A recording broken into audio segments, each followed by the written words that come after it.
Good afternoon, everyone. This is New Hope TV Philippines, and we are here right now sa CBMA, Convention of Baptist Ministers Association. National Convention nila diri sa Durian Garden, Pulumulok, South Cotabato.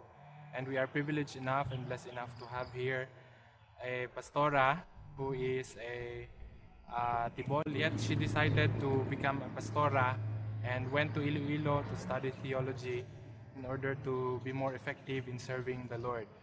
So we have here Miss Pastora Joy Gandula.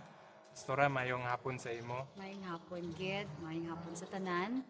Ag praise God sa sining opportunity na ginhatag niman sa ako.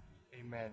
Pastora, I only have a few questions. We would like to know, the people would like to know kung ano ang imong ginkadak-an bilang isa ka person before you knew Jesus Christ, and the time you knew nga nakilala mo si Jesus Christ, and after nga nakilala mo si Jesus Christ, ano ang imong kinabuhi nga ginatahak subong nga panahon.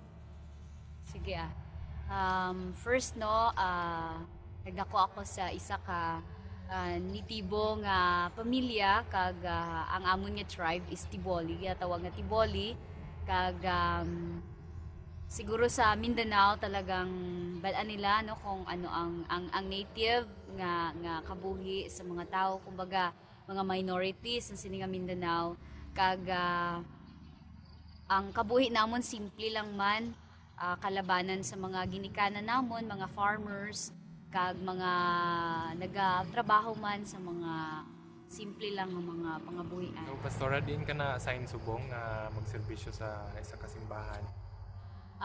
Subong na nag-serve ako sa Aklan. Pangalan ng church is Ochando Dumaguete Evangelical Church. Oo, kag mga 1.5 years na ako dito nga nag-aalagad kag nagapadayon sa gihapon sa sakuna. So, hindi mo ma-explain ang imo kalipay nga nagaserbisyo ka sa Ginoo, no? Ano ang imo mahambal sa aton mga manugtan-aw kung ma-encourage nimo nga magpadayon sila sa Ginoo sa ila pagserbisyo, hindi lang sa pagkapastor o pastora kundi sa iban man nga profession, or so kung ano ang ila ginaobra subong bilang isa ka Kristiyano?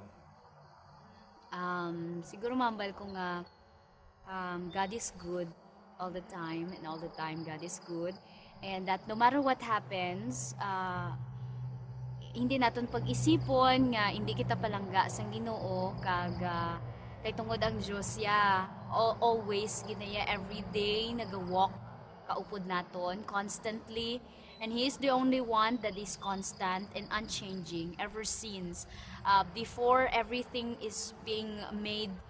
God is already there, no, kag ang iya existence is eternal kag unending, and sa tanan nga bagay sa kalibutan nga naga-change, God is unchanging, and that is a fact nga dapat naton saligan, because in this world wala kita sang iban nga masaligan kag iban nga masandigan kundi ang Ginoo lang, kay tungod nga siya lang gid ang wala nagabag-o sa sini nga kabuhi naton.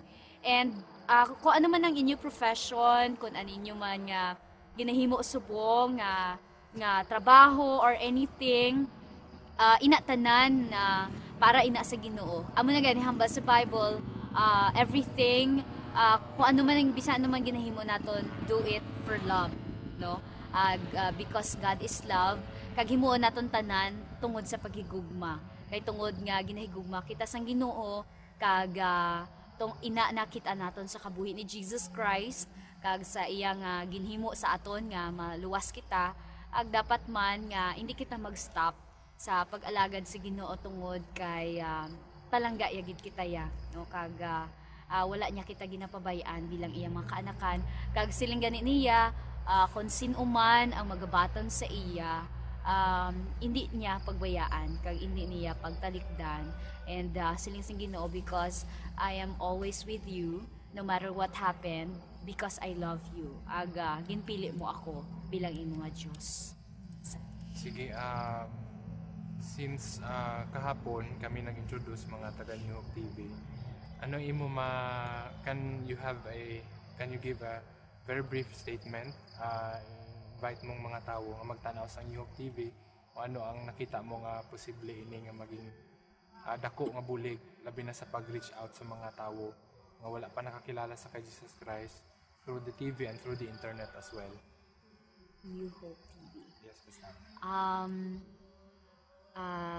Children of God, nag-invite gid ako sa inyo sa sini nga ministry nga kamo lantaw kag magpasakop kag magpamati sa mga manami gid nga mga mensahe halin gid sa aton nga mga kauturan nga nagaalagad sa Ginoo kag nagapadayon sa pagserbisyo sa Ginoo kag at the same time this television ministry will also encourage you in your life, in your daily life, in all sort of experiences you have in your life.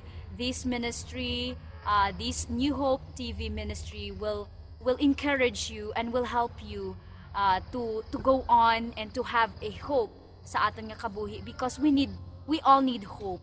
Life without hope is dead and is worthless. So we need hope and we need to support this ministry by watching, by joining us, and by giving us your time and of course your prayers nga magapadayon ini nga ministry kag ang gahom gid sang Ginoo magaupod gid sa aton nga tanan. Madamo gid nga salamat.